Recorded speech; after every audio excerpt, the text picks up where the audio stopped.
नमस्कार दोस्तों, मैं हूं आपका दोस्त पंकज ग्रोवर और आज हमारे सामने क्वेश्चन है कि हमें net gain to share holder find out करना है, यानी कि आरओआई का क्वेश्चन है, रिटर्न ऑन इन्वेस्टमेंट का क्वेश्चन है। हमें गिवन है दोस्त 15% लोन 20 लाख रुपए का और आरओआई हमारी 25%। इनकम टैक्स का रेट है जी 40%। हमें बताना है हमारा net gain to shareholders क्या होगा।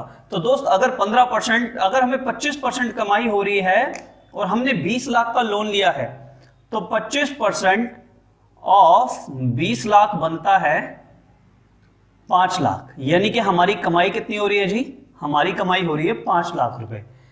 इंटरेस्ट के तौर पे हमें 15% पे करना पड़ रहा है ऑफ 20 लाख। तो इंटरेस्ट के तौर पे हम कितना पे कर रहे हैं? हम पे कर रहे हैं 3 लाख रुपए। हमारे पास गेन टू शेयर होल्डर कितना बच रहा है? 2 लाख रुपए, यानी कि 5 लाख कमाया, 3 लाख का ब्याज दे दिया, हमारे पास बचे 2 लाख रुपए। अब 2 लाख रुपए में से अगर हम 40% का टैक्स डिडक्ट कर लेते हैं दोस्तों, यानी कि 80,000 का टैक्स, तो हमारे पास net gain to share holder कितना आ जाता है? 1,20,000। Simple, it is what? It is net gain to share holder.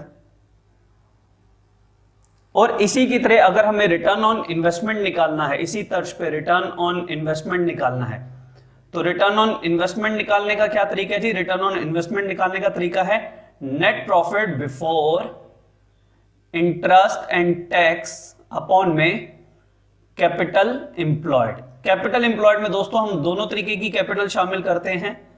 Capital employed में हम इक्विटी भी पूरा का पूरा शामिल करते हैं और डेब्ट को भी पूरा का पूरा शामिल करते हैं। तो इक्विटी और डेब्ट दोनों को मिला के हमारे लिए हमारी कैपिटल एम्प्लॉयड निकलती है। और net profit before interest and tax कैसे निकालना है मैंने आपको अभी भी बताया था पिछली वीडियो में। बिल्कुल आप उसी की तरह कर सकते हैं। क्या करना है आपको? आपको net profit after interest and tax given होगा। मैं मान लेता हूं जी आपको net profit after interest and tax given है, ये वाला। देखिए यहां पर अगर हम माने प्रॉफिट ये 100% था और इस पे 40% टैक्स लगा तो हमारे पास कितना बचा? 60%। तो हमें क्वेश्चन में गिवन होगा net profit after interest and tax 1,20,000। ठीक है जी, net profit after interest and tax 1,20,000 और हमें टैक्स का रेट गिवन होगा, टैक्स का रेट गिवन होगा 40%। 40% टैक्स लगा, इसका मतलब 40% टैक्स लगने के बाद जो आपके पास अमाउंट बचा वो कितना बचा? 60। तो अगर 60 की वैल्यू 120 है, 60 की वैल्यू अगर 120 है तो 40 की वैल्यू को आप कैसे फाइंड आउट करेंगे? डिवाइडेड बाय 60 इंटू 40, तो आंसर आ जाएगा 80,000। तो यहां पर हम टैक्स रेट जो है वो कितना निकाला? हमने निकाला 80,000, यहां पर वैल्यू पुट कर दी।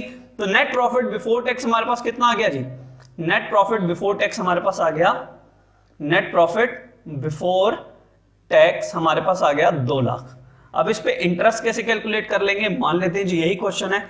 इंटरेस्ट कैसे आएगा? 15% ऑफ 20 लाख। तो 15% ऑफ 20 लाख कितना बना जी?